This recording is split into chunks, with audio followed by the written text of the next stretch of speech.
இயேசு கிறிஸ்துவின் நாமத்திலே உங்களை அன்போடு வாழ்த்துகிறேன். உங்களை சந்திப்பது அவ்வளோ பெரிய சந்தோஷம். கர்த்தர் மேல் இவ்வளோ அன்பு வைத்திருக்கிறீர்கள், கர்த்தருடைய வார்த்தையின் மேல் இவ்வளோ ஆர்வம் வைத்திருக்கிறீர்கள். நிச்சயமாய் கர்த்தர் உங்களை ஆசீர்வதிப்பாராக.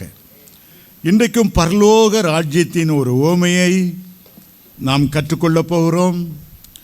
மத்தேயு எழுதின சுவிசேஷம் 13ஆம் அதிகாரம்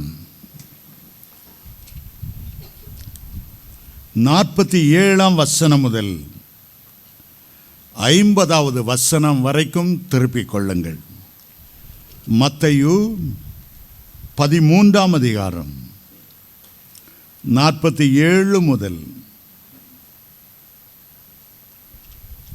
அன்றியும் பரலோக ராஜ்யம் கடலிலே போடப்பட்டு சகலவிதமான மீன்களையும் சேர்த்து வாரிக்கொள்ளும் வலைக்கு ஒப்பாயிருக்கிறது. அது நிறைந்த போது அதை கரையிலே இழுத்து உட்கார்ந்து நல்லவைகளை கூடைகளில் சேர்த்து ஆகாதவைகளை எறிந்து போடுவார்கள். இப்படியே உலகத்தின் முடிவிலே நடக்கும். தேவ தூதர்கள் புறப்பட்டு நீதிமான்களின் நடுவிலிருந்து பொல்லாதவர்களை பிரித்து அவர்களை அக்கினி சூளையிலே போடுவார்கள். அங்கே அழுகையும் பற்கடிப்பும் உண்டாயிருக்கும் என்றார். ஆண்டவர் நமக்கு முன்பாக முதலாவது ஒரு கடலை வைக்கிறார். அது மீன்கள் நிறைந்த ஒரு கடல். கடல் என்பது ஜனங்களையும் ஒரு பெரிய கூட்ட திரளையும் ஜாதியையும் பாஷைக்காரரையும் குறிக்கும் என்று வெளிப்படுத்தல் 17ஆம் அதிகாரம் 15ஆம் வசனம் சொல்லுகிறது. கடலில் உள்ள மீனை போல பூமியிலே பல வகைப்பட்ட ஜனங்கள், ஜாதிகள், கோத்திரத்தார், பாஷைக்காரர்கள் ஏராளம் இருக்கிறார்கள். ஆகவே முதலாவது கடல். இரண்டாவது கடலில் உள்ள மீன்கள். மீன்களை 2-3 வகையாக பிரிக்கலாம். நல்ல மீன்கள் உண்டு, புசிப்பதற்கு ஆகாத மீன்கள் உண்டு. சிதிலுள்ள மீன்கள் சுத்தமானவை என்று ஆண்டவர் லேவியராகமத்திலே சொல்லிக் கொடுத்தார். மீன்களானாலும் பறவைகளானாலும் மிருகங்களானாலும் சுத்தமான மிருகங்கள் உண்டு, தோட்டி மிருகங்கள் உண்டு. பூமியை சுத்தப்படுத்தக்கூடிய மிருகங்கள் உண்டு, சுத்தப்படுத்தக்கூடிய காக்கா உண்டு, சுத்தப்படுத்தக்கூடிய பல வகையான பறவைகளும் பன்றி போன்றவைகளும் உண்டு. மீன்களிலும் அப்படி நல்லவைகளும் உண்டு, புசிக்கத்தகாதவைகள் உண்டு. செதில் உள்ள மீன்கள் நல்லவைகள். அதை புசிப்பதினால் யாருக்கும் எந்த கெடுதலும் வராது. ஆனால் செதிலில்லாத மீன்கள் கடலிலே தோட்டி மீன்களாயிருக்கும். வேண்டாத நண்டுகள் எல்லாம் கடலுக்குள்ளே வாழக்கூடும். ஆண்டவர் எதையெல்லாம் சாப்பிடலாம், எதையெல்லாம் சாப்பிடக்கூடாது என்று சொல்லியிருக்கிறார். உதாரணமாக சுறா புட்டு நாம் விரும்பி சாப்பிடுவோம். ஆனால் வேதத்தின்படி சுறாவுக்கு செதில் இல்லை. அந்த சுறா மீனை சாப்பிடுவதனாலே அதில் உள்ள சில புழுக்கள் நம்முடைய குடல்களோடு ஒட்டிக்கொள்ளும். சுறா மீனில் மிக அதிகமான கொலஸ்ட்ரால் இருக்கிறது. அது உடம்புக்கு ஆகாது. பன்றி சாப்பிட வேண்டாம் என்று ஆண்டவர் சொல்லுகிற காரணம், பன்றியிலே ஒரு புழு, சின்ன புழு, தீ வைத்து எரித்தாலும் எரியாத ஒரு பயங்கரமான வைரஸ் அதில் இருக்கிறது. சில புழுக்கள் மனுஷனுடைய மூளைக்குள்ளே போய் இறந்துவிடும், ஆயுசை மட்டுப்படுத்தும். ஏதோ ஒரு வீட்டுக்கு போகிறோம், பன்னிக்கறி ஆக்கி வச்சுருக்காங்க, ஸ்தோத்திரம் பண்ணி சாப்பிடலாம். சிலர் பன்னிக்கறியே வேணும், அதில் உள்ள நார் தான் சாப்பிடுவேன், பன்னி இல்லாமல் இருக்க முடியாது. அதை வேதம் ஒத்துக்கொள்வதில்லை.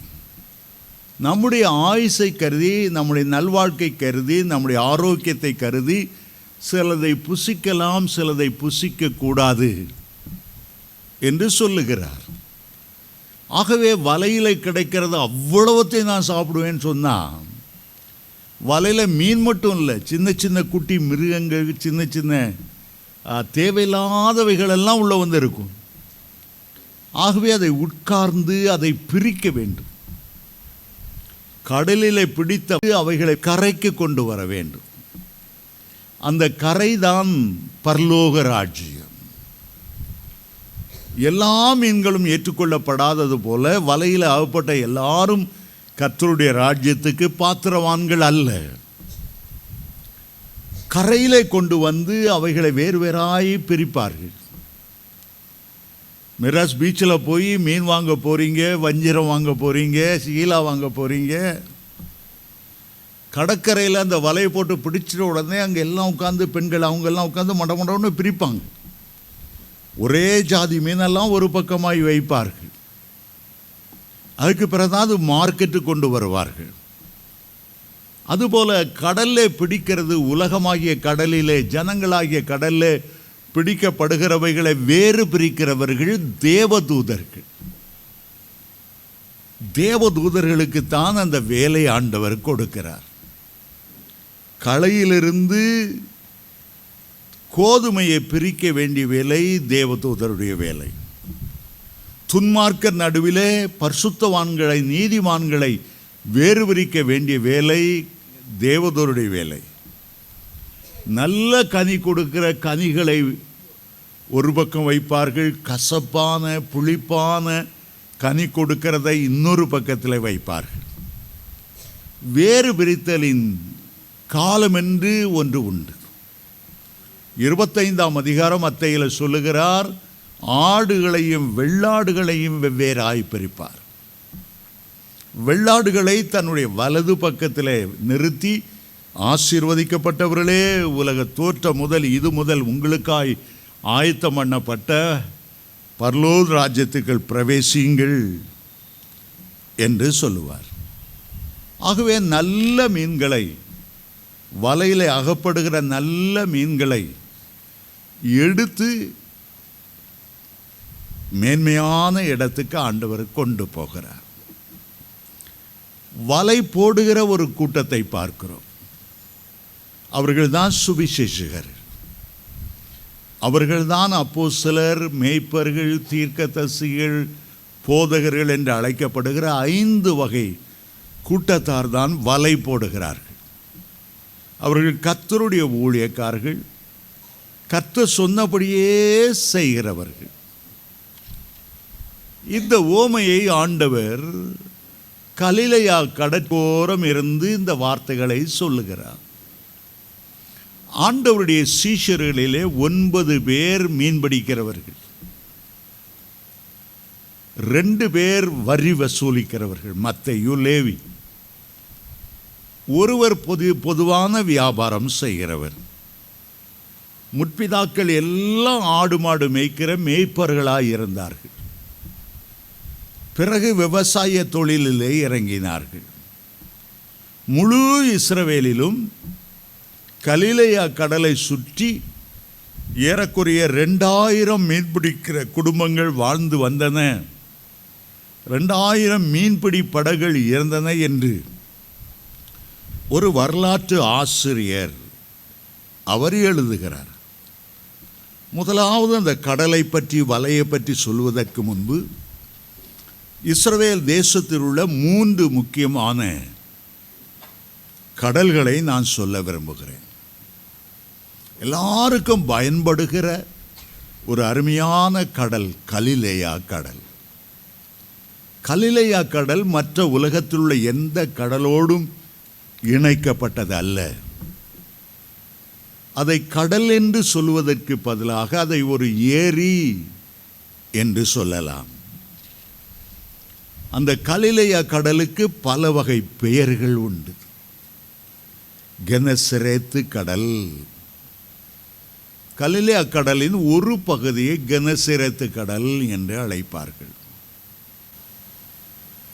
இன்னொரு பகுதியை கிண்ணற கடல் என்று சொல்லுவார்கள். கிண்ணறம் போல அது அலைகளினால் ஒலி எழுப்பிக் கொண்டே இருக்கும். இப்படி ஒவ்வொரு ஏரியாவிலும் அந்த கடலை ஒவ்வொரு பெயர் வைத்து அழைத்தாலும் மொத்தமான பெயர் கலிலேயா கடல் என்பது.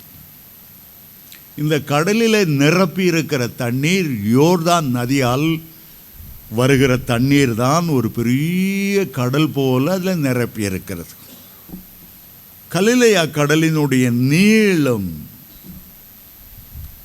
13 கிலோமீட்டர் நீளம், அகலம் 9 கிலோமீட்டர் அகலம்.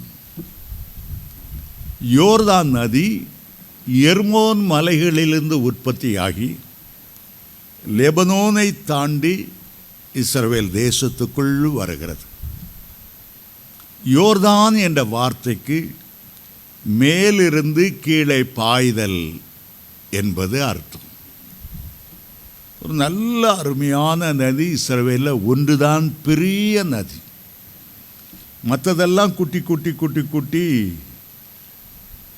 ஓடைகள் என்று அழைக்கலாம். ஒரே ஒரு நதிதான் இஸ்ரவேல் தேசம் முழுவதிலும் உண்டு. இந்த நதி கலிலேயா கடலில் விழுந்து அடுத்த பக்கமாய் அந்த நதி புறப்பட்டு நேராய் பாய்ந்து எல்லா விவசாயிகளும் அந்த தண்ணீரை பிடித்து கொள்வார்கள். அதை எடுத்து சொட்டு நீர் பாசனம் என்று வேரில் ஒவ்வொரு சொட்டு சொட்டாய் விழ விழ விழ விழ நிறைய ஆரஞ்சு, நிறைய எலுமிச்சை, நிறைய பழவரங்கள் கல்லே கடலிலிருந்து புறப்பட்டு போகும்போது அது அவைகளுக்கெல்லாம் தண்ணீர் கொடுக்கும், குடிக்க தண்ணீர் கொடுக்கும். மீதி கொஞ்சம் தண்ணீர் மட்டுமே சவக்கடலில் போய் சங்கமாகிவிடும்.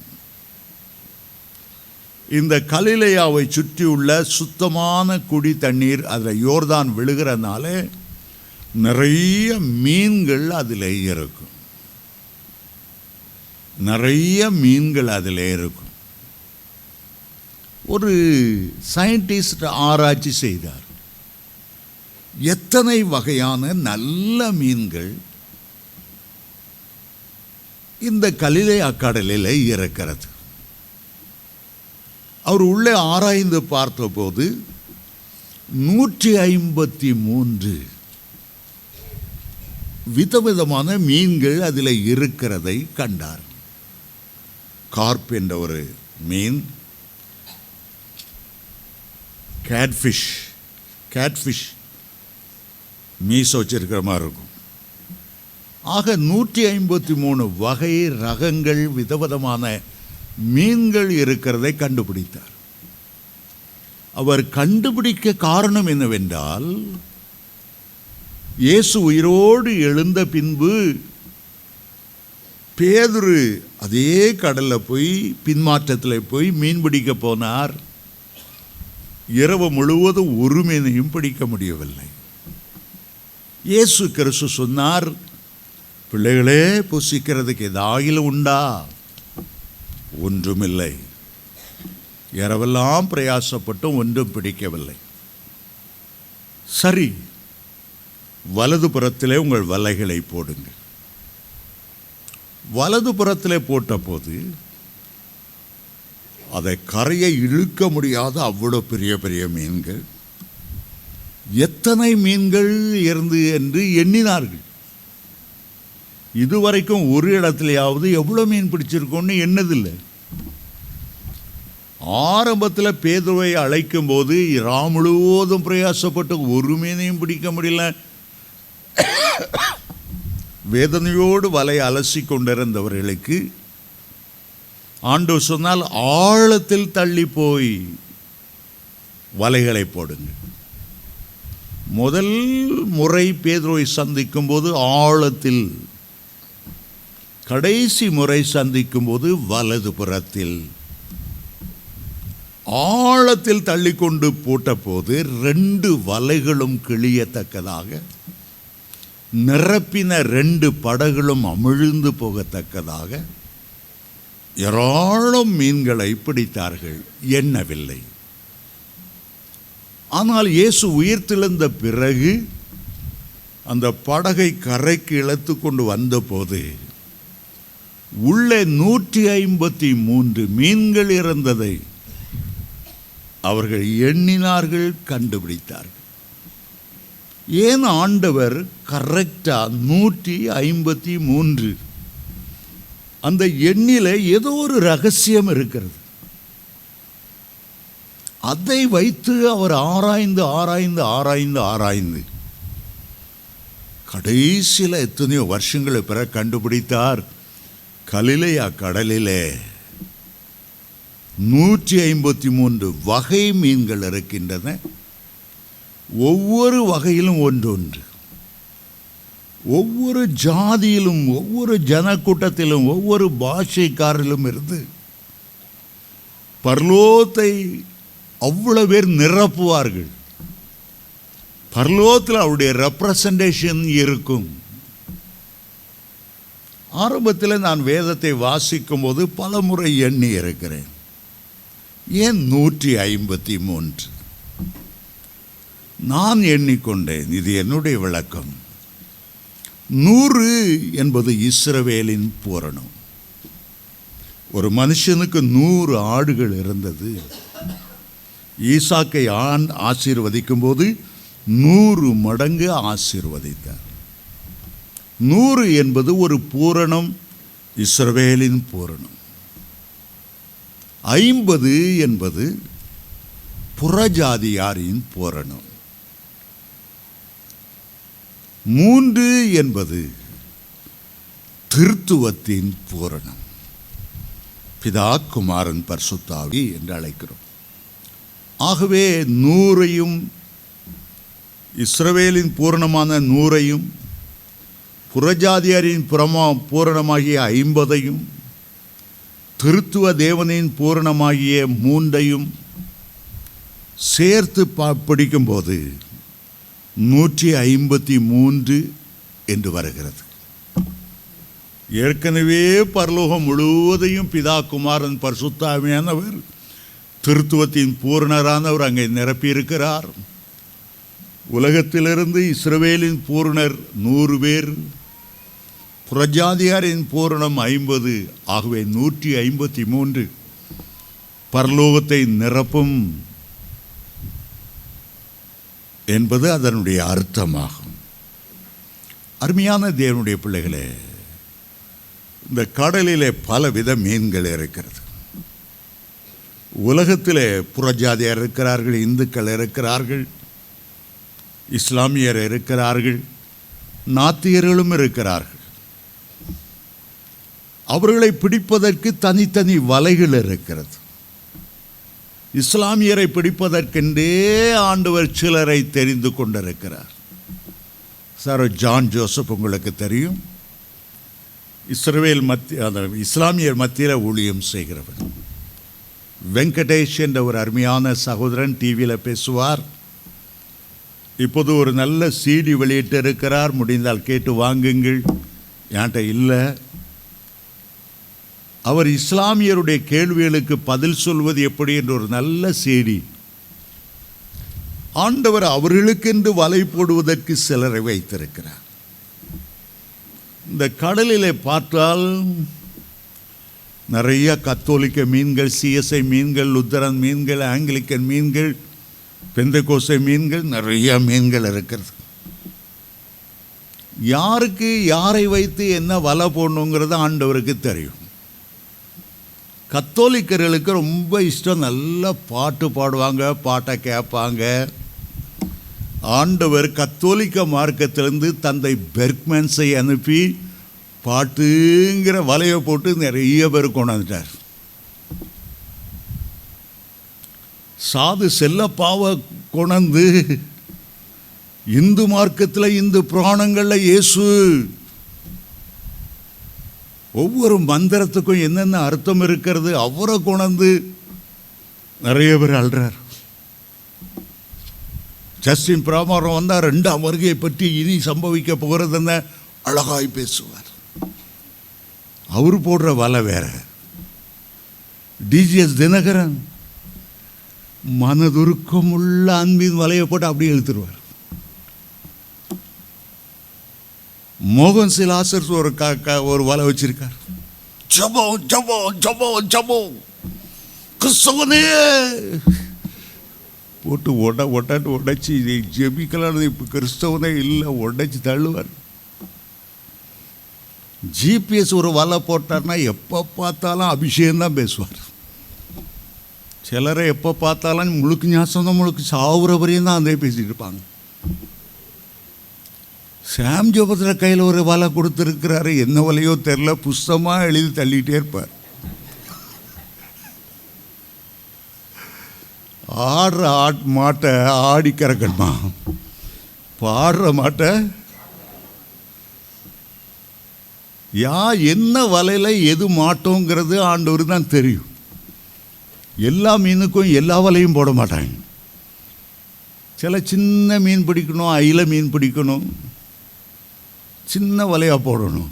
பெரிய வலையாக போட்டால் அயில மீன்லாம் உள்ளே போய் தப்பி போயிடும். பெரிய திமிங்கலம் பிடிக்கிறதுக்கு இவ்வளோன வலையை போட்டுக்கிட்டு இருக்க முடியாது. ஆண்டவர் எங்கே தூண்டியல் போடணுன்னு தெரியும். சிலவன் தப்பிகிட்டே போவான். எவ்வளோதான் சுவிசேஷத்தை அறிவித்தாலும் கழுவுற மீனில் நழுவுற மீன் மாதிரி எந்த வலைக்காப்பிட மாட்டான். கடைசியில் ஆண்ட தூண்டியலை போடுவார். மாட்டாமலே ஓடித்திரா வாய் கிழிஞ்சி தூண்டியல் போட்டால் என்ன செய்யும்? வலையிலையாவது நல்ல ஷேப்போட ஒரு கஷ்டம் இல்லாமல் மாட்டிக்கலாம். மாய்மாலம் பண்ணிட்டு தரவங்க தூண்டியல் தான் போடுவார். கடைசியில் வாய் கிழிஞ்சி ஆக்சிடெண்ட்டு பட்டு இவனை மற்றபடி பிடிக்க முடியாது. ஆக்சிடெண்ட்டு கொடுத்தா தான் ஒழுங்காக பிடிக்க முடியும். இன்டென்சிவ் கேரில் வச்சு ஐயோ செத்து போயிடுவாயேன்னு எல்லாம் நெஞ்சில் வச்சு அடிக்கும்போது அந்த மீன் என்ன ஜெபம் பண்ணும்? ஆண்டவரே எனக்கு வாழ்க்கை தந்தா உமக்காகவே. அதை முதலே ஒழுங்காக சொல்ல வேண்டியது. அந்த ஆக்சிடெண்ட்டே நடந்திருக்காது. ஆண்டவருக்கு ஒரு வெள்ளி பணம் தேவை. வரி கட்டலைன்னா அவரை போய் பிடிச்சிட்டாங்க. பேதுருவை போய் சொன்னார், பேதுருவே போ, கடலுக்கு போ, தூண்டியலை போடு. ஒரு மீன் பாரு வாய்க்குள்ள வெள்ளி பணத்தை வச்சுட்டு தசம பாகம் கொடுக்க மாட்டேங்குது, சர்ச்சில் போட மாட்டேங்குது. வெள்ளி பணத்தை வச்சு அதுக்கு என்ன பிரயோஜனம்? மீனுக்கு ஏதாவது பிரயோஜனமா? ஒரு பிரயோஜனமும் கிடையாது. ஆனால் வெள்ளி பணம் வெள்ளி பணம் வெள்ளி பணம் வெள்ளி வாய்க்குள்ளேயே வச்சுட்டு பிடி அதை பிடி. அந்த வெள்ளி பணத்தை எடுத்து போய் வரி கட்டு. அதுவும் பாவம். வெள்ளி பணத்தை வாய்க்குள்ள வச்சுட்டு என்னத்தை சாப்பிட முடியும்? உபவாசத்தோடு தான் இருந்திருக்கும்னு நினைக்கிறேன். பேதுரு தூண்டியல் போட்டோடனே மரியாதையாக சிக்கிட்டு. ஆண்டவர் சில நேரத்தில் தூண்டியல் போடுறாரு, சில நேரத்தில் வலையை போடுறாரு. இன்னொரு கடல் இருக்கிறது, சவக்கடல் என்று பெயர். ஒரு காலத்தில் சோதம் குமாரா எப்படி வானத்திலிருந்து கந்தகமும் அக்கினி இறங்கி மேலேருந்து வந்த ஸ்பீடில் பூமிக்கு ஆழமாக எவ்வளோ போக முடியுமோ அது போயிட்டு. சமுத்திர மட்டத்திலிருந்து 1350 அடி ஆழத்தில் அது இருக்கிறது. அங்குள்ள தண்ணி உலகத்தில் வேற எங்கேயும் கிடைக்காது. கந்தகம். சவக்கடல்ல 65% கந்தகம், 35% உப்பு. அதான் சவக்கடல். சவக்கடல் என்றால் ஜீவனுள்ள ஒன்றுமே அங்கே வாழவே முடியாது. அந்த சவக்கடலுக்கு மேலே ஏதாவது கொக்கு காக்கா பறந்து போனால் சவக்கடல் கந்தகத்திலிருந்து வருகிற காற்றை சுவாசிச்சு அப்படியே செத்து கீழே விழுந்துடும். சவக்கடலுக்கு உள்ளேயும் ஒரு மிருக ஜீவனோ ஒரு மீனோ ஒரு நத்தையோ தவளையோ வாழ முடியாது, மேலையும் பறந்து போக முடியாது. விஞ்ஞான சாஸ்திரத்தின்படி ஒரு காலத்தில் சோதோம் குமாரா இருந்த இடம்தான் இன்றைக்கு சவக்கடலாய் மாறியிருக்கிறது. சோதோம் குமாராவின் அழிவுகள் அதற்குள்ளே இருக்கின்றன என்கிறார்கள். அந்த சவக்கடலை ஒருத்தரும் அமிழவே முடியாது. உப்பு அடர்த்தி அவ்வளோ அதிகமாக இருந்தா அந்த தண்ணி அவனை மேலே தூக்கி விட்டுரும். எவனாவது தற்கொலை செய்யணுன்ட்டு சவக்கடலுக்கு தெரியாமல் போயிட்டான்னா கார்க்கு மாதிரி மேலே மிதப்பானே தவிர அமிழவே முடியாது. சவக்கடல் என்ன, அதோடைய விசேஷம் என்னன்னா வாங்கிட்டு இருக்குமே தவிர, யோர்தான் நதி தண்ணியெல்லாம் வாங்குமே தவிர, அதுகிட்டேருந்து ஒரு தண்ணியாவது ஒன்றாவது மற்றவங்களுக்கு போகாது. சொறி சரங்குள்ளவன் தான் அந்த சவக்கடலில் வந்து இந்த சல்ஃபர் அதிகமாக இருக்கிறனால அங்கே வந்து குளிப்பான். ரெண்டாவது இஸ்ரவேலில் உள்ள கடல் எந்த மீனுமே இல்லாத சவக்கடல். எவனும் அங்கே போய் வலையும் போட மாட்டான், தூண்டியலையும் போட மாட்டான். அங்கே இருக்கிற மூன்றாவது கடல் மத்திய தரை கடல். அது உலக கடலோடு சம்பந்தப்பட்டது. அங்கே யோப்பா பட்டணம் ஒரு பெரிய பட்டணம், கடற்கரை பட்டணம். அங்கே தான் கப்பல் வந்து இறங்கும். அந்த யோப்பா பட்டணத்திலிருந்து தான் மிஸ்டர் யோனா ஆண்டவருடைய குரலுக்கு தப்பி தர்ஷீஸுக்கு போக வேண்டிய கப்பலில் ஏறி ஓடணும்னு நினச்சி. அங்கே என்ன மீன் இருக்குன்னா பெரிய பெரிய ராட்சச திமிங்கலம் இருக்கு. அதுதான் யோனாவை 3 நாள் ஒழுங்கி வச்சிருந்துச்சு. வயிற்றுக்குள்ள அவ்வளோ அமிலம், ஆசிட். இவர் 3 நாள் உள்ள இருந்தவர். மீன் ஒழுங்குறதுக்கு முன்னாடி நம்மளை மாதிரி நல்ல முகமாக இருந்தவர் உள்ளே போயிட்டு வெளியே வந்தாரோ. 3 நாளில் அவருடைய முகமெல்லாம் வெண்குஷ்டம் பிடிச்ச மாதிரி வெளிர்னு வந்தாராம். ப்ளீச் பண்ணி விட்டாச்சு. உலகம் அவரை பார்க்கும்போது நல்ல முகத்தை அந்த மீன் ப்ளீச் பண்ணி வெள்ளை சொல்லையுமா வரார. அவர் வெள்ளைக்காரன பிறக்கலை, 3 நாள் மீன் வயிற்றில் இருந்தார். நிறைய பேர் யோனா அப்படி 3 நாள் வயிற்றில் இருந்தாரா நம்ப மாட்டாங்க. பில்லிகிராம்கிட்ட போனாங்க, நீ இந்த யோனா கதையை நம்புறீங்களா? எந்த மனுஷனாவது மீன் வயிற்றில் 3 நாள் இருப்பானா? அவர் சொன்னார்,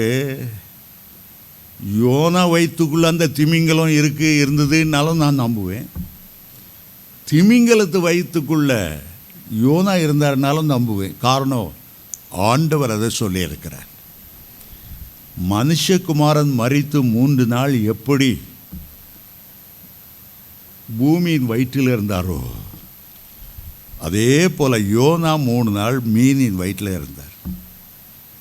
ஆகவே நான் அதை நம்புவேன். ஒருத்தர் டிஜிஎஸ் தினகரன்ட்ட வந்து கேட்டார், ஆமாம் யோனா பரலோகத்துக்கு போயிருப்பாரா நரகத்துக்கு போயிருப்பாரா? டிஜிஎஸ் சொன்னார், பரலோகத்துக்கு போயிருந்தா நான் பார்த்து பேசி கேட்டுடுவேன், இல்லைன்னா நீ கேட்டுக்க.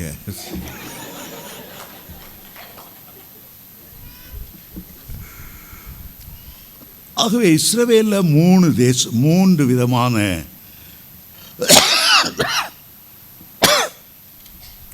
கடல்கள் இருந்தது. ஒரு கடல் சாதாரண மீன்கள், புசிப்பதற்கு ஏற்ற மீன்கள், 153 வகையான மீன்கள். ஆனால் இன்னொரு கடலில் இருந்தது பெரிய பெரிய திமிங்கலம் போன்ற வலைக்கு அகப்படாத பெரிய பெரிய மீன்கள். ஆண்டவராக இயேசு இந்த உதாரணத்தை சொல்லும்போது அவருடைய மனதிலே கலிலேயா கடலை குறித்த ஒரு எண்ணம் இருந்தது. அவருடைய ஊழியத்தின் பெரும் பகுதி மீன்களோடு சம்பந்தப்பட்டவை. வனாந்தரத்தில் பேசினார். ஒரு சிறுவன் 5 அப்பத்தையும் 2 மீனையும் கொண்டு வந்தார். 5000 பேருக்கு அதை போஷித்தார். மீன்கள் அங்கே முக்கியமானவை. இன்னொரு சமயம் பிரசங்கித்தார். ஜனங்கள் பசியாயிருந்தார்கள். 7 அப்பங்களையும் சிறு சிறு மீன்களையும் கொண்டு 4000 பேரை போஷித்தார். வலையை போட்டு மீன் பிடிக்கும் போது 2 காரியத்தை செய்தார். ஆழத்தில் தள்ளி மீன்களை பிடியுங்கள். 2வது முறை வலது பக்கத்தில் போடும்போது 153 மீன்கள். ஒன்று அவர் உயிர் வாழும்போது, அடுத்து மரித்து உயிரோடு எழுந்த போது. அருமையான தேவனுடைய பிள்ளைகளே, உங்களையும் என்னையும் ஆண்டவர் வலைகளிலே மீன் பிடிக்கிறதை குறித்து சொன்னார். ஒவ்வொரு தேவனுடைய பிள்ளைகளுக்கும் ஆண்டவர் கொடுக்கிற ஒரு ஊழியம் என்ன? இதுவரை நீ மீன்களை பிடித்தாய், இனி மனுஷரை பிடிக்கிறவர்களாய் மாற்றுவேன். மனுஷரை பிடிக்கிறவர்களாய் மாற்றுவேன். ஆண்டவர் செய்த 2 அற்புதங்களும் விசேஷமாக பேதுருவின் மூலமாய் ஆண்டவர் திரள் ஆத்துமாக்களை எப்படி பிடிக்கப் போகிறார் என்பதை முன்னறிவிக்கும்படி இந்த உவமையை ஆண்டவர் சொன்னார்.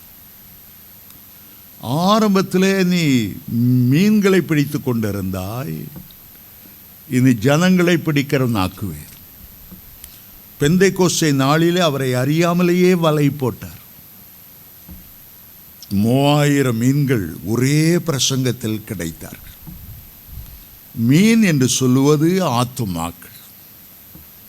மீன் என்று சொல்லுவது தேவ ராஜ்யத்தில் பங்கு பெறும்படி சுவிசேஷத்தை அறிவித்ததினால் மனம் திரும்பினவர்களை அது குறிக்கிறது. அப்போஸ்தலனாகிய பவுல் ஊழியத்தில் சொல்லும்போது, நான் எண்ணிக்கை உள்ளவர்களுக்கே வேதத்தை விவரித்து காண்பித்தேன்.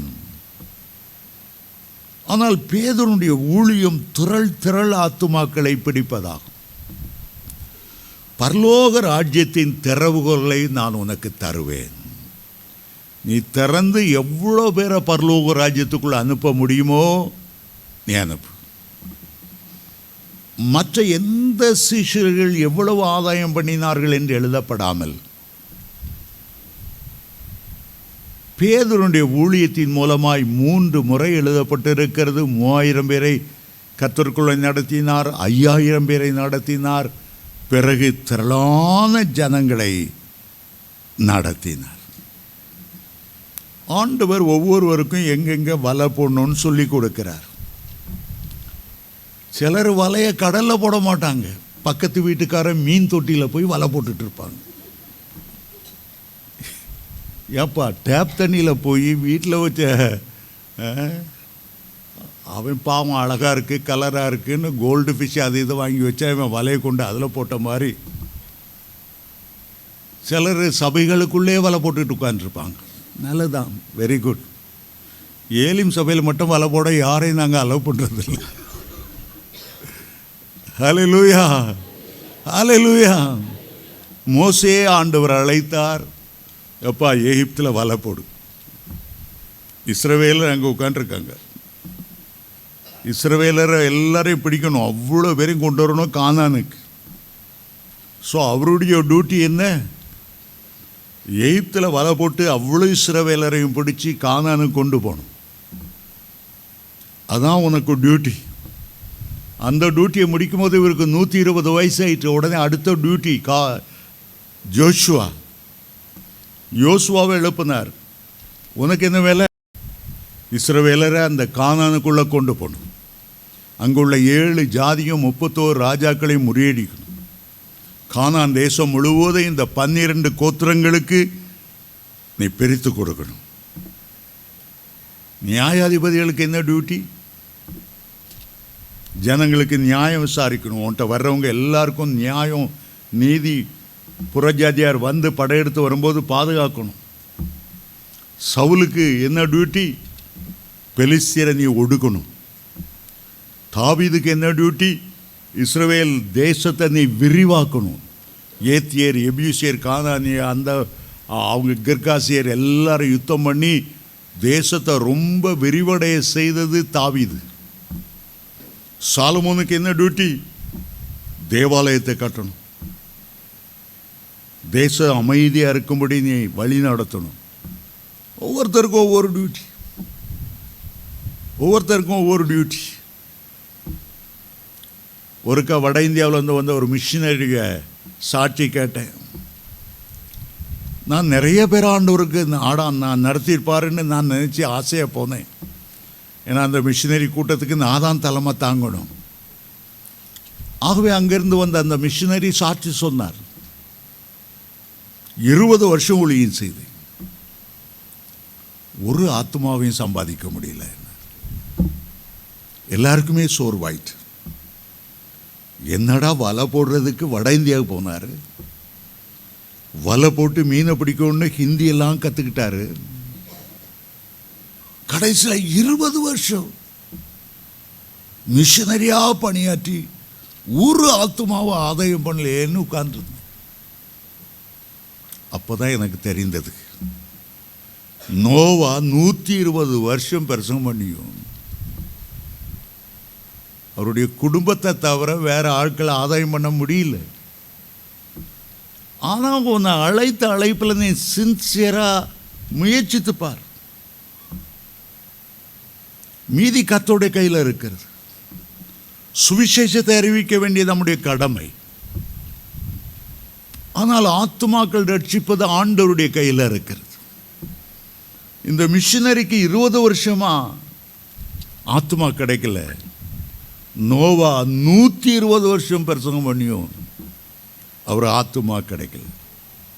ஆண்டவர் நம்முடைய கிரியையை பார்க்கிறார். நாம் ஆண்டவருக்காக உண்மையாக எடுத்த முயற்சியை பார்க்கிறார். மீன் என்பது ஆதி அப்போஸ்தலர் நாட்களில் கிறிஸ்துவர்களுக்கு அடையாளம். எங்கேயாவது மீன் படம் வரைந்திருந்தால் அந்த மீனுடைய வாய் எந்த திசையில் போகிறதோ அந்த இடத்துல கிறிஸ்துவர்கள் ரகசியமாய் கூடுகிறார்கள். கிரைஸ்ட் என்பதற்கு எக்ஸ் என்ற அடையாளமாய் குறிப்பார்கள். எக்ஸ் மஸ், கிறிஸ்துவின் பிறப்பு. மீனுடைய அப்படியே வால் பகுதி இப்படி வரும்போது எக்ஸ்ங்கிற தோற்றம் அதில் இருக்கும். அதிலேயே அவர்கள் 3 வசனங்கள் இருப்பார். இயேசுவே தெய்வம், இயேசுவே சிருஷ்டிகர், இயேசுவே வருகிறவர். எக்ஸுங்கிற வார்த்தைக்குள்ள கிரேக்க எழுத்தில் அந்த 3 எழுதியிருப்பார்கள். அது ஒரு டிராக்ட் போல பார்க்கிறவர்களெல்லாம் அந்த மீன் அடையாளத்துக்குள்ள ஒரு டிராக்ட், ஒரு உணர்த்துதல், கிறிஸ்து யார் என்பதை பற்றிய தெளிவு. அந்த அம்புக்குறி வழியாய் போனால் இந்த இடத்துல அவர்கள் ஞாயிறு ஆராதனை செய்கிறார்கள். அடுத்த முறை அந்த மீன் வடிவம் எல்லாம் அழிக்கப்பட்டு போயிடும். வேறொரு இடத்துக்கு அந்த அம்புக்குறி காண்பித்து கொண்டு இருக்கும். ஒரே இடத்தில் ஆராதித்தால் பர்சே, சஸ்ஸே, ரோம போர்வீரர்கள் பிடித்து விடுவார்கள். ரகசியமாய் இந்த மீன் படத்தை வரைத்து ஜனங்களுக்கு உணர்த்தி கொண்டே இருப்பார்கள். அருமையான தேவனுடைய பிள்ளைகளே, ஒவ்வொருடைய வலை வித்தியாசம். ஒவ்வொரு மீன்களுக்கும் ஒவ்வொரு விதமான வலைகளை ஆண்டவர் வைத்திருக்கிறார். ஒரு தேவனுடைய பிள்ளை இந்த பூமியில் இருக்கும்போது உன்னுடைய அழைப்பு என்ன, உன்னுடைய தெரிந்து கொள்ளுதல் என்ன என்பதை உணர்ந்து கொள்ள வேண்டும். 2 பேதுரு 1:10 சொல்லுகிறார், ஆகையால் சகோதரரே, உங்கள் அழைப்பையும் தெரிந்து கொள்ளுதலையும் உறுதியாக்கும்படிக்கு ஜாக்கிரதையாயிருங்கள். இவைகளை செய்தால் நீங்கள் ஒரு காலமும் இடறி விழுவதில்லை. ஊழியங்கள் வித்தியாசமான ஊழியங்கள், வரங்கள் வித்தியாசமான வரங்கள், ஆண்டவர் கொடுக்கிற வழிமுறைகள் வித்தியாசமான வழிமுறை. தந்தை பெர்க்மன்ஸோடு ஒரு முறை நான் பேசிக்கொண்டிருக்கும் போது அவர் கண்ணீரோடு ஒரு வார்த்தை சொன்னார். எங்களுடைய கத்தோலிக்க மக்களுடைய கண்கள் திறக்கப்பட வேண்டும் என்பது என்னுடைய பாரமாய் இருக்கிறது. மனவருந்தி சொன்னார். ரொம்ப பக்தி உள்ளவங்க, குருட்டு பக்தி. அவங்களுடைய கண்கள் திறக்கப்படணும், அவங்களுடைய கண்கள் திறக்கப்படணும். ஒரு பெரிய ஆசை. அப்போஸ்தலனாகிய பவுல் எழுதுகிறார், என் ஜனமாகிய இஸ்ரவேலர் ரட்சிக்கப்பட வேண்டும் என்பதே என்னுடைய இருதயத்தின் பாரமும் என் எண்ணமாய் இருக்கிறது. ஒரு பிராமண பையன் என்னோட ரொம்ப நட்புறவாயிருப்பார். அவருடைய பேர் சுப்பிரமணியம். அவர் தன்னுடைய ஒவ்வொரு புத்தகத்திலும் எழுதுவார், பிராமின்ஸ் ஃபார் கிரைஸ்ட். பிராமணர்கள் எப்படியாவது இயேசு அறியணும். அவர் வலையை அவங்க அப்படிப்பட்ட மக்கள் மத்தியிலே போடுவார். ஹட்சன் என்ற ஒரு சகோதரன் இஸ்லாமியர்லேருந்து ரட்சிக்கப்பட்டார். இஸ்லாமியர் இயேசுக்குள்ளே வரணும், அதைத்தான் அழுது அழுது அழுது அழுது ஜெபம் பண்ணிட்டு இருப்பாங்க. ஆண்டவர் ஒரு குறிப்பிட்ட ஜனத்தின் மேல், ஒரு குறிப்பிட்ட வகை மீனின் மேல் அவர்களுக்கு ஒரு பாரம் கொடுக்கிறார். இந்த உலகம் இருக்கிற வரையிலும் இந்த கிருபையின் காலத்தில் பரலோக ராஜ்யத்துக்கென்று நாம் வலைகளை வீசுகிறோம். மூர் மார்க்கெட்டில் செவ்வாய்க்கிழமை தோறும் நின்று நான் பிரசங்கம் பண்ண போவேன். மூர் மார்க்கெட்டில் பைபிளை திறந்து வச்சுட்டு அப்படி இப்படின்னு பிரசங்கம் பண்ணால் ஒருத்தன் கேட்க மாட்டாங்க. அதனால் ஏதாவது ஒரு பழைய சினிமா பாட்டாக பாடுறது, உடனே எல்லாரும் அப்படியே நிற்பாங்க. கையில் ஒரு டேமரின் எடுத்துகிட்டு போயிடுறது. ஊரு கெட்டு போவதுக்கு மூறு மாறுக்கெட்டு அடையாளம்னு அந்த காலத்தில் ஒரு பாட்டு. ஏன் ஊரு கெட்டு போகிறதுக்கு மூறு மார்க்கெட்டு என்ன அடையாளம்? சினிமாக்காரன் பாடியிருக்கான், அவங்களுக்கு தெரியுமா? கவனிப்பான். மூறு மார்க்கெட்டு என்ன, உலகமே கெட்டு போய் கிடக்கு. ஒரு காலத்தில் நானும் கெட்டு போய் கிடந்தேன். இயேசுனார் என்னை சந்திச்சாருப்பா. என்ன அருமையான இயேசு. என் சாட்சி சொல்லி பிரசங்கம் பண்ண ஆரம்பிச்சிட்டோம். எந்த மீனை எப்படி பிடிக்கணும்னு நமக்கு தெரியணும். எல்லா மீனையும் ஒரே மாதிரி பிடிக்க முடியாது. கன்வென்ஷன் கூட்டத்தில் பேசுகிறோமா, 10 நிமிஷத்தில் பேச தெரியணும், அரை மணி நேரத்தில் பேச தெரியணும். எவ்வளோ நேரம் கொடுக்குறாங்களோ அவ்வளோ நேரத்தில் பேச தெரியணும். இலங்கையில் அந்த காலத்தில் ரேடியோவில் பேச போனால் 3 நிமிஷத்துக்குள்ளே ஒரு பிரசங்கம், ஒரு கதை எல்லாம் சேர்த்து 3 நிமிஷத்தில் பிரசங்கம் பண்ண தெரியணும். சில மீனுக்கு வலை போட்டு வச்சுருந்தா டக்குன்னு பிடிக்கலைன்னா நழுவி ஓடிட்டே இருக்கும். கொடுக்குற நேரத்தில் அந்த வலையில் எப்படியாவது மீன் சிக்கணும். நீளமான பிரசங்கம், பெரிய தியாலஜி பிரசங்கம், பெரிய டாக்டரேட் படித்த பிரசங்கம், 7 பாயிண்ட் உள்ள பிரசங்கம் எல்லாம் மீன் பிடிக்கல் ஆகிப்படாது. எல்லாம் பஸ் ஸ்டாண்டு காத்துட்ருப்பான். அந்த நேரத்தில் அங்கேருந்து பிரசங்கமாக பஸ் வர்றதுக்குள்ளே ஏறி போயிடக்கூடாது. ஆண்டவரே பஸ்ஸை நிறுத்தம், ஸ்ட்ரைக் இருக்கட்டும், பரவாயில்ல, சுவிசேஷம் போகணும், ஆத்மாக்கள் ரட்சிக்கப்படணும். ஸோ ஆண்டவர் அதை சொல்லிவிட்டு சொல்லுகிறார், நியாய தீர்ப்பு என்று ஒன்று இருக்கிறது. மீன்களை வேறு வேறாய் பிரிக்கக்கூடிய ஒரு நாள் இருக்கிறது. பரலோக ராஜ்யத்துக்கென்று சில ஆத்துமாக்களை நான் கொண்டு வர வேண்டும்.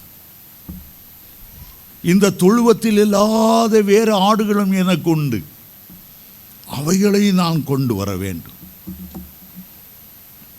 யோவான் 9:4 சொல்லுகிறார், பகல் காலம் இருக்கும் மட்டும் நான் என்னை அனுப்பினவருடைய கிரியைகளை செய்ய வேண்டும். ஒருவனும் கிரியை செய்யக்கூடாத ஒரு ராக்காலம் வருகிறது. அந்தி கிறிஸ்துவனுடைய காலம் வருகிறது. உபத்திரவ காலங்கள் வருகிறது. வெள்ளை சிங்காசன நியாய தீர்ப்புக்கு முன்பாக பூமியில் வாழ்ந்த ஒவ்வொரு மனிதனும் நின்றே ஆக வேண்டும் என்று வெளிப்படுத்தல் 20:11-15 வரை வாசிக்கலாம். அறுவடை செய்கிறவர்கள் அவர்கள் தேவ தூதர்கள். மீன்களை வெவ்வேறாய் பிரிக்கிறவர்கள் அவர்கள் தேவ தூதர்கள். கிழக்கிலிருந்து மேற்கே மின்னல் வீசி மறைகிறது போல தேவ தூதர்கள் அந்த நல்ல மீன்களை எல்லாம் கூட்டி சேர்ப்பார்கள். அங்கே கூட்டி சேர்ப்பார்கள். அவனுடைய கிரியை அந்த நாளிலே வெளிப்படும். நீ எவ்வளவு ஆத்துமாக்களை ஆதாயம் செய்தாய், கர்த்தர் அதை காண்பிப்பார். வலை போடவே இல்லை, மீன் பிடிக்கவே இல்லை. வெறுங்கையனாய் உம்மை கண்டு கொள்ளல் ஆகுமா? ஆத்மா ஒன்றும் ரட்சிக்காமல் தேவ தூதர்கள் அதற்காக இறங்கி இருக்கிறார்கள். இன்றைக்கு அநேகரை நான் பார்க்கிறேன், வாட்ஸ்அப்லையும் மற்றதுலையும் ஜனங்களை கர்த்தருடைய ராஜ்யத்துக்கு இந்த ஆதாயப்படுத்தாமல் இந்த ஊழியக்காரனை அவன் தாக்கி, அந்த ஊழியக்காரனை இவன் தாக்கி, வலை போடுறது எங்கே போடணும், எப்படி மீன் பிடிக்கும் தெரியல. உன் ஊழியத்தை கவனிப்பா, ஏன் மற்றவங்கள போய் தாக்கி தாக்கி பேசிகிட்டு இருக்க? கர்த்தர் உனக்கு ஜீவன் சுகம் பலன் கொடுத்து மைக்கு கொடுத்து ஜனங்கள் உயிர்ப்பிக்கப்படணும் பரலோர, அதை விட்டுட்டு ஒருவனை ஒரு ஏன் கடித்து பட்சித்து கொண்டு இருக்கிறாய்? கர்த்தர் கொடுத்த நேரத்தை வீணாக்கி விடாதே. 1 மணி நேரம் நீ பிரசங்கம் பண்ணுறேன்னா உலர்ந்த எலும்புகள் உயிரடையணும். ஏதாவது ஒரு விதத்தில் கர்த்தர் அவர்களோடு பேசணும். ஜனங்களை கர்த்தர் பக்கமும் கர்த்தரை அவர்கள் பக்கமும் நடத்தணும். பிரசங்க என்ன, ஒளியன்னு நீங்கள் கர்த்தருடைய ராஜ்யத்தில் வந்து சேர வேண்டும், அதுதான் முக்கியமே ஒழிய. ஆகவே தான் கலாத்தியருக்கு எழுதும்போது அப்போஸ்தலன் பவுல் எழுதுகிறார், ஒருவரை ஒருவர் கடித்து பட்சித்தால் நீங்கள் அழிவீர்கள், நீங்கள் அழிவீர்கள். ஒரு மிஷினரி கூட்டத்துக்கு போயிருந்தேன் ரொம்ப தாகத்தோடு. என்ன ஆத்துமாதாயம்! அந்த மிஷினரி மற்றவங்கள தாக்கிட்டே இருந்தார். என்னத்துக்கு? யாருக்கு என்ன பிரயோஜனம்? ஜனங்கள் அதுக்காக கூடி வராங்க. ரொம்ப மனவேதனையாக இருக்குது. அந்த மிஷினரியை நேருக்கு நேரு பார்க்க நேர்ந்தது. சொன்ன, நீ செய்கிறது சரியில்லை, மற்றவங்கள தாக்காதுங்க. ஆண்டவர் யாருன்னு தெரியாமல் ஜனங்களை அங்கலாய்க்கிறாங்க, புழுக்களை போல நெளிகிறாங்க. அவங்களுக்கு இயேசுவை பற்றி சொல்லுங்க ஐயா, இயேசுவை பற்றி சொல்லுங்க. பிலிப்பிடத்தில் சில கிரேக்கர்கள் வந்து கேட்டாங்களா, ஐயா இயேசுவை காண விரும்புகிறோம். அவர் தான் உங்களுக்கு ரத்தம் சிந்தினவர், அவர் தான் உங்களை பரலோகத்துக்கு கொண்டு போனவர். நீங்கள் அதை விட்டு அந்த ஊழியக்காரனை தாக்கி, நீங்கள் அந்த ஊழியக்காரன் இந்த ஊழியக்காரனை தாக்கி ஒருத்தருக்கு ஒருத்தர் ஏன் இப்படி சண்டை போட்டு கொண்டு இருக்கிறீங்க? ஏன் இப்படி உங்கள் நேரத்தை செலவழிக்க வீணாக்குறீங்க? ஒரு நாள் அதை செய்யாதுங்க. இயேசுவை உயர்த்தவே நம்முடைய காலங்கள் போதாது. நமக்கு 1000 வருஷம் ஆண்டவர் கொடுத்தா கூட இயேசுடைய அன்பை, கிருபையை, காருண்யத்தை, அவருடைய மகிமையை விவரிக்க போதாது. இயேசுவை விட்டு ஏன் மற்றவங்களை பற்றி தாக்கி பேசுகிறீங்க? தயவு செய்து தாக்கி பேசாதுங்க என்று சொன்னேன். ஆனால் அவர் கேட்குற மாதிரி எனக்கு தெரியல. முன்னெல்லாம் அவருடைய பிரசங்கத்தை ஆவலாக கேட்க போகும்போது நான் கேட்க போகிறதே இல்லை. நான் எப்போதுமே மற்றவங்க பிரசங்கத்தை கேட்கணுன்னு ரொம்ப ஆசை. நானாக பிரசங்கம் பண்ணிகிட்ருக்கேன். மற்றவங்க ஏதாவது ஒரு முத்துக்கள் கொட்ட மாட்டாங்களா? வேதவசனத்தின் ஆழத்தை சொல்ல மாட்டாங்களா? ஏதாவது புதிய வெளிப்பாடுகளை சொல்ல மாட்டாங்களான்னா, இவன் பல்ல அவன் குத்தி, அவன் பல்ல இவன் குத்தி, ஒரே நாத்துவன். என்னத்துக்கு? அருமையான தேவனுடைய பிள்ளைகளை, நம்முடைய நோக்கமெல்லாம் பரலோகத்தில் ஆத்துமாக்கள் போய் சேரும். எதற்காக நாம் பரலோக ராஜ்யத்தை குறித்து தொடர்ந்து பேசிக்கொண்டு இருக்கிறோம்? நம்முடைய மூளை அறிவுக்காக அல்ல. நீங்கள் அந்த பரலோக ராஜ்யத்துக்கு ஆயத்தமாகும்படி, நீங்கள் எப்படியாவது அந்த பரலோக ராஜ்யத்தை சுதந்தரித்து கொள்ளும்படி ஆண்டவர் எவ்வளவு ஓமைகளை பரலோக ராஜ்யத்தை குறித்து சொன்னார். இந்த 13ஆம் அதிகாரத்தை நீங்கள் பார்த்தால், 13ஆம் அதிகாரம் 1ஆம் வசனம் முதல் 9ஆம் வசனம் விதைக்கிற ஓமை. அதை முடித்ததும் 24வது வசனத்தில் 30 வரை கோதுமைகளையும் களைகளையும் பற்றிய ஓமை. 31ஆம் 32ஆம் வசனம் கடுகை பற்றிய ஓமை. 33ஆம் வசனம் புளித்த மாவை பற்றிய ஒரு ஓமை. 5வது நிலகத்தில் புதைந்திருக்கும் பொக்கிஷத்தை பற்றி 44வது வசனத்தில் அடுத்த ஓமை. விலையுயர்ந்த முத்தை பற்றி 43-43ஆம் வசனத்தில் ஒரு ஓமை. மத்தேயு 13ஆம் அதிகாரத்தில் 7வது ஓமை, வலையும் பரலோக ராஜ்யம். பல மீன்களும் அதை எப்படி பிடிப்பது, எப்படி கர்த்தருடைய ராஜ்யத்துக்கு என்று ஆயத்தப்படுத்துவது. இன்றைக்கு பல சுவிசேஷர்கள் வலையை வீசுகிறார். இயேசு கிறிஸ்துவே வலை வீசின ஒருவர். வலை வீசிதான் 12 சீஷர்களை தனக்கென்று தெரிந்தெடுத்தார். அவர் பெரிய மீன்பிடிக்காரர். இயேசு கிறிஸ்து அவருடைய ஊழியமே ஆத்தும ஆதாயம் செய்கிற ஊழியம். கிடைத்தது 3.5 வருஷ காலத்தில் அவர் சிலுவையில் தொங்குவதற்கு முன்பு எவ்வளவு ஜனங்களை சந்திக்க முடியுமோ, அது பேதுருவின் மாமியாகட்டும், அல்லது ஒரு குஷ்டரோகியாகட்டும், ஒரு கானானிய ஸ்திரீ, ஐயா என் மக பிசாசினால் வேதனைப்படுகிற ஒரு ஐயா என்னுடைய மகன் சந்திரயோ ரோகியாய் சாத்தான தீயிலும் தள்ளுறான், தண்ணீரிலும் தள்ளுறான், எவ்வளோ பேரை சந்தித்தார். மனதுருக்கம் அவர் மேல் இருந்து கடந்து போய்கொண்டே இருந்தது. இந்த ஊமைகளை அவர் எவ்வளோ மனதுருகி சொல்லியிருந்திருப்பார் என்பதை எண்ணி பாருங்கள். அருமையான தேவனுடைய பிள்ளைகளே, பரலோகத்துக்கு ஆள் சேர்க்கணும், நல்ல மீன்களை கர்த்தருடைய ராஜ்யத்துக்கு ஆயத்தப்படுத்தணும். நாமும் கர்த்தருடைய ராஜ்யத்துக்கு செல்லணும், கர்த்தருடைய பிள்ளைகளையும் ஆயத்தம் பண்ணணும். அதற்காக இன்றைக்கு உங்களை ஒப்பு கொடுங்க. கர்த்தருடைய வருகை சமீபமாகிவிட்டு சாதாரண முறையில் இந்த ஆத்துமாக்களை ஆதாய்ந்து கொண்டு இருக்க முடியாது. உங்கள் மூலமாய் கர்த்தர் பலத்த அற்புதங்களை அதிசயங்களையும் செய்வாராக. கர்த்தர் உங்களை கொண்டு மரித்தோரை உயிரோடு எழுப்புவாராக என்ற மத்தேயு 10:8 அவர் சொல்லுகிறார், மரித்தோரை எழுப்புங்க. 1000 பிரசங்கம் சாதிக்கிறதை பார்க்கலாம் ஒரு அற்புதம் புறஜாதியாரை ஆண்டவரண்டை கூட்டி சேர்த்து விடும். ஆகவே ஆவியின் வரங்களை கர்த்தரிடத்தில் கேளுங்க, ஆவியின் வல்லமையை கேளுங்க. 1 கொரிந்தியர் 12ஆம் அதிகாரம் 14ஆம் அதிகாரத்தில் உள்ள 9 வரங்களை எனக்கு தாரும் ஆண்டவரே. ஆத்துமாக்களை உம்முடைய ராஜ்யத்துக்கு நான் கொண்டு வர வேண்டும். அதை குறித்து ஆண்டவரிடத்தில் கேளுங்க. அப்போது நீங்கள் பரலோகத்தை நிரப்புவர்களாய் இருப்பீர்கள். கர்த்தர் உங்களை ஆசீர்வதிப்பாராக. நான் இதோடு நிறுத்துகிறேன்.